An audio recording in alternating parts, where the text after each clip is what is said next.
In this episode, we visit a company producing modular homes.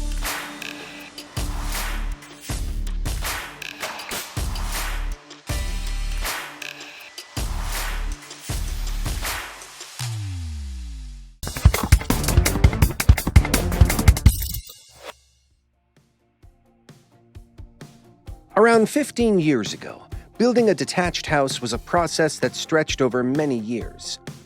And the materials used made this investment costly from the very beginning.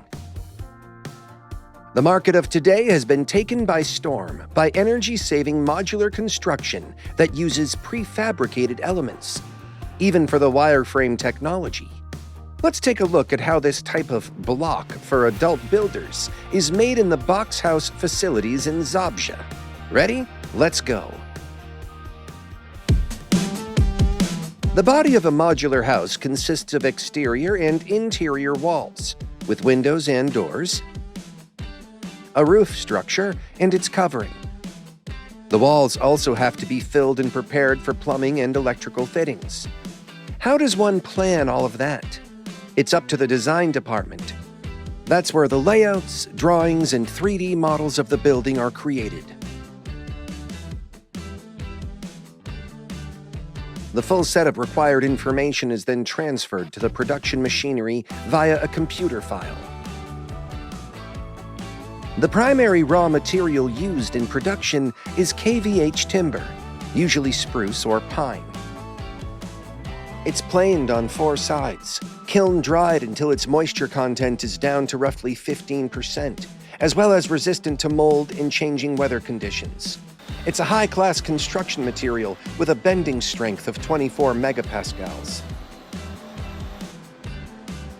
The material collected from a warehouse is processed on an automatic woodworking line. We can see how the beams are cut to size and have keys, miters, and scarfs milled in them. A standard building with a surface of around 100 square meters needs 8 cubic meters of timber for the wall structure, 6 cubic meters of timber for the roof, and 14 cubic meters of insulation material. At the framing station, the now ready lower and upper beams, or the ground beam and the top plate, are fixed to the vertical poles. The automation of the process ensures that all the dimensions are preserved with pinpoint accuracy. That's how the framing of the building is made. The first assembly table is the station where the framing is fitted with moisture insulation and vapor barrier foil.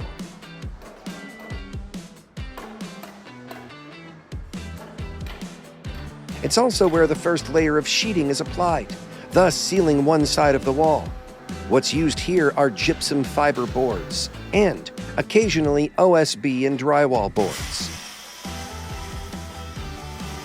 After the preliminary fixing, it's time for an automatic bridge to move in to fasten the boards permanently and cut out openings for windows, doors, and fittings.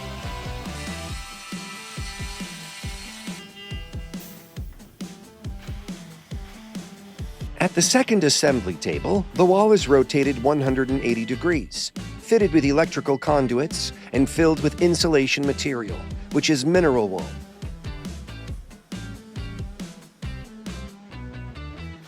First, the wool is put in a shredder and then transferred inside the wall by pressure tubes.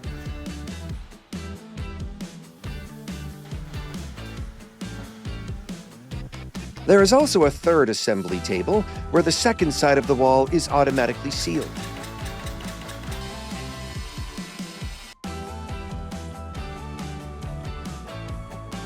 Here we can see the wall being placed upright for the very first time. It will stay this way until the very end of the production process. Windows and doors are fitted at the woodworking assembly station, where it is also ensured that their insulation is adequate. Let's take a peek at the exterior wall insulation. First, styrofoam is studded or nailed down, after which it is sprayed with an adhesive. Then the fiberglass mesh is embedded and the wall is coated and smoothed. This is where the finishing details can be added, such as windowsills. Every wall is marked with a QR sticker and the project number. This allows for their digital identification. After they have dried, they can be transported to the customer's site. Each element of the wall is inspected at every stage of production. They are checked in regard to project compliance, potential weak spots, such as window and door seals, and the application of insulation tape in all of the necessary places. An employee verifies each and every aspect using a checklist. Would you hazard a guess at how long it all took? 8 hours. That's how much time Box House needs to produce a complete house that can be enjoyed for years on end.